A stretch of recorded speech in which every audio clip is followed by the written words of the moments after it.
नमस्कार। मैं मनमोहन खंडेलवाल झज्जर अभी तक से आज झज्जर जिले के बहादुरगढ़ विधानसभा क्षेत्र में पहुंचा हूं। इन दिनों विधानसभा चुनाव को लेकर तैयारियां सभी उम्मीदवार जोर शोर से कर रहे हैं। पार्टियों के स्तर पर भी उम्मीदवारों के चयन की प्रक्रिया धीरे धीरे आगे बढ़ रही है और चुनावी माहौल अब गरमा रहा है। बहादुरगढ़ झज्जर जिले का एक ऐसा विधानसभा क्षेत्र है जो पूरी तरह से शहरी और औद्योगिक क्षेत्र के रूप में जाना जाता है। यहाँ जातीय समीकरण हर चुनाव में अहम भूमिका निभाते हैं। जाति के साथ साथ गोत्र के समीकरण भी बहादुरगढ़ की राजनीति को दिशा देते हैं। आज हमारे साथ हैं संघ पृष्ठभूमि से आए एडवोकेट बलबीर सिंह दलाल जी। पिछले दिनों आप बीजेपी में शामिल हुए हैं जी मनोहर जी। और आज जो हरियाणा के मुख्यमंत्री हैं श्री नायब सैनी जी, वो प्रदेश अध्यक्ष रहते आपको बीजेपी में एंट्री करा के गए हैं। जी जी। तो आप उम्मीदवार के तौर पर चुनाव मैदान में आए, आपका हमारे चैनल में स्वागत है। तो क्या आपका लक्ष्य रहेगा, बहादुरगढ़ क्यों आपको स्वीकार करे और किस उद्देश्य से आप आए? देखिए मनमोहन जी, जैसे आपने अभी सारा मेरे बारे में बताया ही है कि सामाजिक दृष्टि से मैं काफ़ी लंबे समय से जो है समाज में जुड़ा रहा हूं और 25 फरवरी 2024 को मुझे सौभाग्य बीजेपी में आने का मिला है।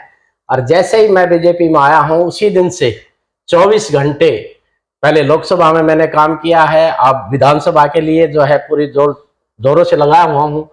और यदि पार्टी मुझ पर विश्वास करती है तो बहादुरगढ़ विधानसभा जो है अपनी सहभागिता तीसरी बार सरकार बनाने में, कमल यहां से खिलने में पूरा जो है यहाँ बहादुरगढ़ की जनता जो है मेरा साथ देगी, मुझे पूरा विश्वास है। और पार्टी जैसे विश्वास करेगी तो यहाँ से एक लहर जाएगी पूरे हरियाणा में। हम जहाँ स्थित हैं, हम दिल्ली के साथ बॉर्डर पर बैठे हैं और यहाँ की हवा पंजाब तक जाती है, सिरसा तक जो है ये बहादुरगढ़ की सीट जो है प्रभावित करेगी। और यदि मुझे पार्टी ने मेरे पे विश्वास किया और मौका मिला तो यहाँ से एक मैसेज देने का, एक हवा बनाने का काम करेंगे।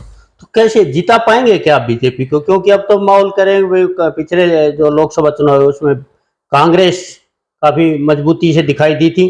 हालांकि बीजेपी के सभी नेता कह रहे हैं कि हम जीतेंगे, तो आप जीता पाएंगे क्या? देखिए मनमोहन जी, जिस पृष्ठभूमि से मैं यहाँ जो है बैठा हुआ हूँ, मैं गांव से और शहर से दोनों से जुड़ा हुआ व्यक्ति हूँ और एज ए प्रोफेशनल मैं एक एडवोकेट भी हूँ। और एडवोकेट भी मैं जो व्यापारियों का, उद्योगपतियों का जो है मैं वकील रहा हूँ। और यहाँ जो बहादुरगढ़ की पृष्ठभूमि है वो एक औद्योगिक क्षेत्र है। यहाँ प्रवासी जितने भी हैं लोग बहुत अपनी अहमियत रखते हैं और यहाँ एक बहुमूल्य भी है, क्योंकि पूर्वांचल परिवार बहुत लंबा चौड़ा जो है यहाँ औद्योगिक क्षेत्र होने के नाते बचा हुआ है और उनका भी मेरे पर पूरा विश्वास है। और मैं यहाँ गांव आसोदा गांव होने के नाते, बहादुरगढ़ में जो मैं इतने सालों से रह रहा हूँ उसके नाते मैं पूरा विश्वास करता हूँ यहाँ की जनता को कि मुझे भरपूर प्यार मिलेगा। और उसका उदाहरण जो है मेरी ज्वाइनिंग में जो है मैं दिखा चुका हूँ, क्योंकि यहाँ लगभग 5000 व्यक्ति मेरी ज्वाइनिंग में उपस्थित थे और उन्होंने पूरा प्यार मेरे पर बरसाया है। जैसे ही पार्टी मुझे मौका देगी तो वो प्यार पूरा झलक के एक वोट में जो है तब्दील होगा। बलबीर जी, यहाँ पूर्व में विधायक रहे हैं, ब्राह्मण समाज से आते हैं, ब्राह्मण समाज के कई चेहरे हैं यहाँ। शहरी ज्यादा वोट होने के कारण वो कह रहे हैं कि वे यहाँ नॉन जाट चेहरा होना चाहिए। जैन समाज से भी एक प्रतिनिधि यहाँ मैदान में है और आपके समाज से करीब आधा दर्जन उम्मीदवार हैं। तो आप में ऐसी कौन सी खासियत है कि बीजेपी आपको वोट दे और बीजेपी को महसूस हो कि भी आप मजबूत, आप जीत जाएंगे? ऐसा कौन सा ग्राउंड है? ऐसा है, देखिए सबका जो है टिकट मांगने का अधिकार है, मांगना भी चाहिए, मैं तो ये कहता हूँ। देखिए पार्टी अपने लेवल पर, हर पार्टी से कोई भी हो, सर्वे कराती है। यदि सर्वे में सबसे श्रेष्ठ लोगों की एक आवाज बन के यदि मैं अपने उसमें आता हूं तो मेरा अधिकार बनता है कि मुझे टिकट दिया जाए। यदि मैं जनता की उसमें और पार्टी के जो सर्वे में खड़ा नहीं होता तो मुझे ना दे। जिसको भी टिकट देंगे मैं उनके साथ हूं। नहीं, भादरौड का फैसला तो हजारों मजदूर करते हैं, अब बहुत सारे मजदूर हैं देखिए, ना। जो मजदूरों की बात करते हैं तो मैं सबसे ज्यादा जितने भी यहाँ के कैंडिडेट हैं सीधा मजदूर से जुड़ा हुआ हूँ। यहाँ के जो उद्योगपतियों से सीधा जुड़ा हुआ अकेला एक मैं व्यक्ति हूँ जो सीधा संपर्क है पिछले मेरे ख्याल में 25-30 साल से। जितना मेरा यहाँ के मजदूरों से, यहाँ से व्यापारियों से, यहाँ से उद्योगपतियों से जो मेरा संबंध रहा है, और जितने भी आप राजनीतिक लोगों को भी कहो, सामाजिक लोगों को भी कहो, तो उन सब से, क्योंकि देखो मैंने समाज में काम किया है, कोई भी लोग आते हैं तो मैं हर एक, चाहे कोई धार्मिक है, चाहे भाई गौशाला है, चाहे और भी कोई इस तरह के कोई कार्यक्रम है, जहां से भी मुझे निमंत्रण आता है, जहां बुलाते हैं, हम बढ़ चढ़कर भाग लेते रहे हैं। और मुझे विश्वास है कि मेरा जो जुड़ाव है, चाहे हम वकीलों के प्रति लगा लो, क्योंकि मैं अधिवक्ता होने के नाते मैं वकीलों से भी जुड़ा हुआ हूँ, व्यापारियों से भी जुड़ा हूँ, यहाँ आम लोगों से भी जुड़ा हूँ, तो मुझे लगता है कि हर हालत में जिस हिसाब से यहाँ आपने एक बात की भी, गोत्र है, गोत्र भी हमारा जहाँ दलालों का सबसे बड़ा गोत्र है, और हम चिल्लर छिकारा के भी जो है, यदि आप गोत्र के हिसाब से बात करें तो हम प्रतिनिधित्व तो करते हैं। नहीं, हमारा दलाल गोत्र बड़ा गोत्र है, सभी मानते हैं। और भादरौड की जो राजनीति है वो जाति और गोत्र पर बहुत हद तक घूमती है, हर चुनाव में घूमी है। आप दलाल गोत्र से आते हैं, माना दलाल गोत्र से आते हैं, क्या आप गोत्र की राजनीति करना पसंद करेंगे या भादरौड तो विकास की राजनीति? देखिए, मैं आपको बता दूं, जिस संगठन से मैं जुड़ा रहा हूं, जो मैंने संस्कार लिए हैं, यदि मैंने केवल गोत्र से जुड़ना होता तो फिर मैं जो है राजनीति में आने की जरूरत ही नहीं है। फिर तो जो है गोत्र की जो राजनीति करनी होती है तो उसमें जुड़ता, वहां काम करता, क्योंकि जो मैंने संस्कार लिए हैं, जाति से उठकर काम करने वाले व्यक्ति हैं। और आपको मैं बता दूं कि हमारे एक एनजीओ में भी हम काम कर रहे हैं। हमारा उद्देश्य यह है, जो समृद्ध भारत हमने बनाया था, वो जाति से उठ के ही हमने उस पर काम पहले भी करते रहे हैं, आज भी कर रहे हैं। क्योंकि यहाँ राजनीतिक क्षेत्र में जब कोई आ गया तो वो जाति से उठ के ही काम करेगा तो कामयाब होंगे। और मैं हर जाति के लोगों को यह विश्वास दिलाता हूं कि बिल्कुल जाति से उठ के भादरौड के विकास में अपनी पूरी भूमिका निभाऊंगा, यदि पार्टी ने मुझ पर विश्वास किया और मुझे यहाँ आप लोगों ने जिता कर भेजा, तो बिल्कुल यहाँ के विकास के जो औद्योगिक क्षेत्र है उसको ध्यान में रखते हुए, जो इन फ्यूचर में रोजगार से रिलेटेड है, सुविधाओं से रिलेटेड है, हम बिल्कुल ये लगा लो कि गेटवे ऑफ हरियाणा का जो एक नारा है हमारा, उसकी तर्ज पे हमें यहाँ काम करना पड़ेगा। क्योंकि अभी मारुति जो है उद्योग है खरखोदा में 2025 में यहाँ जो है वर्किंग में आ जाएगा, क्योंकि मैन्युफैक्चरिंग की जो डेट है 2025 में जो है कंपनी चल जाएगी। और यहाँ का जो विकास है वो बहुत तेज रफ्तार से बढ़ेगा। और यदि हमने इस पर ध्यान नहीं दिया तो यहाँ जो रोजगार है, चाहे लोकल है, हमारे गांव के लोग हैं या कोई प्रवासी है, रोजगार सर्जित कहाँ होंगे जब हम उस पर ध्यान देंगे, सुविधा देंगे।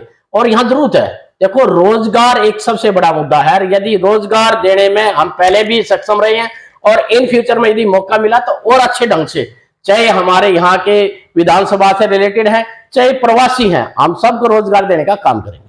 बलबीर जी, एक आरोप पे विरोधी दल अक्सर लगाते हैं कि भारतीय जनता पार्टी विकास कार्य कदापि नहीं है, विकास का कोई कार्य नहीं हुआ। विकास के कार्यों में जब हम पब्लिक में गए तो उनका कहना है कि भी विकास हुआ है, कुछ सड़कों के गड्ढे नहीं भरे गए, वो शायद आने वाले दिनों में भरे भी जाएं, या आप भरवाएंगे, होगा या नहीं होगा वो तो भविष्य के गर्भ में। लेकिन एक बताया गया कि नया बस अड्डा बनाया है, अस्पताल का विस्तार हो रहा है, बिल्कुल हो रहा है। केएमपी भी इसी सरकार ने, केएमपी ने बहुत कुछ भादरौड को दिया है। देखिए मनोज जी, देखो आप खुद ही बता रहे हो कि यहाँ बस अड्डा भी हमारी सरकार ने दिया, 200 बेड का जो है हमारा हॉस्पिटल भी दिया। सबसे बड़ी बात क्या है कि जो केएमपी का जो कार्य हुआ है, केएमपी से हमारी जो इस लगभग 100 किलोमीटर की बात करता हूं मैं, 100 किलोमीटर की डेवलपमेंट केएमपी से संभव हुई है। और मेट्रो की बात कर ले, मेट्रो के आने से अभी विस्तार भी जो है आसोदा तक जो है इसकी मंजूरी हो गई है। और मैं आपको ये विश्वास दिलाता हूं कि हम तीसरी बार की जो हमारी सरकार बनने जा रही है, हम इसको पूरा करने में सक्षम होंगे। और केएमपी के साथ साथ इसकी जो है ट्रेन का जो हम एक लाइन भी निकाल रहे हैं, जो भारतीय जनता पार्टी है पूरा उस पर जोर दे रही है।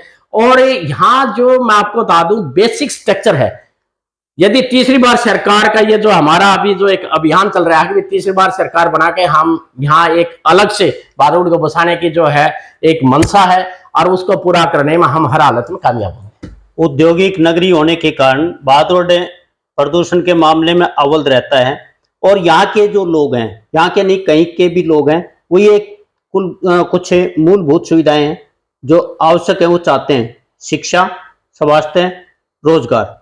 जी, क्या आप दिला पाएंगे? देखिए ऐसा विश्वास दिला सकते हैं जनता को? देखो शिक्षा, आपको मौका मिलता है तो क्या आप ऐसा है, देखो मैं आपको बता दूं, मैं अपना सौभाग्य मानता हूं कि देखो आज का टाइम है, सरकार में सहभागिता और प्राइवेट सेक्टर में सहभागिता, दोनों चीज यदि जब कॉम्बिनेशन बन जाता है तो उसमें रोजगार दिलाने के, शिक्षा में काम करने के और ज्यादा जो है प्रबल जो है एक मौका मिलता है। और मैं समझता हूं कि यदि मुझे मौका मिला तो मैं हर हालत में, जो इस क्षेत्र के लोग हैं, मैं पूरे हरियाणा की बात करता हूं, आप क्षेत्र की बात छोड़िए, रोजगार सृजन करने में, देखो रोजगार सृजन कहां से होंगे, प्लानिंग होती है, यहाँ औद्योगिक अच्छी अच्छी कंपनियां यहाँ के हम एक सिस्टमेटिकली बसाएंगे तो रोजगार सर्जित होंगे, और रोजगार सर्जित होने के बाद ऑटोमेटिकली पूरे हरियाणा के, चाहे प्रवासी भी है चाहे हरियाणा के, सबको रोजगार देने में हम कामयाब होंगे।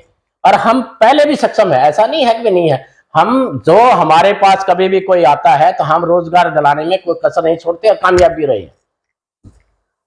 ठीक है, ये थे बलबीर सिंह एडवोकेट जी। और बलबीर सिंह जी का कहना है कि भी अगर मेरे को मौका मिलता है और पार्टी विश्वास जताती है, विधानसभा में जनता के आशीर्वाद से मैं पहुंचता हूं, तो निश्चित तौर से अगले 5 सालों में मैं बहादुरगढ़ को नया बहादुरगढ़ दूंगा, जो प्रदूषण मुक्त होगा, समस्याओं से मुक्त होगा, और यहाँ रोजगार की अपार संभावनाएं मैं पैदा करूंगा। धन्यवाद।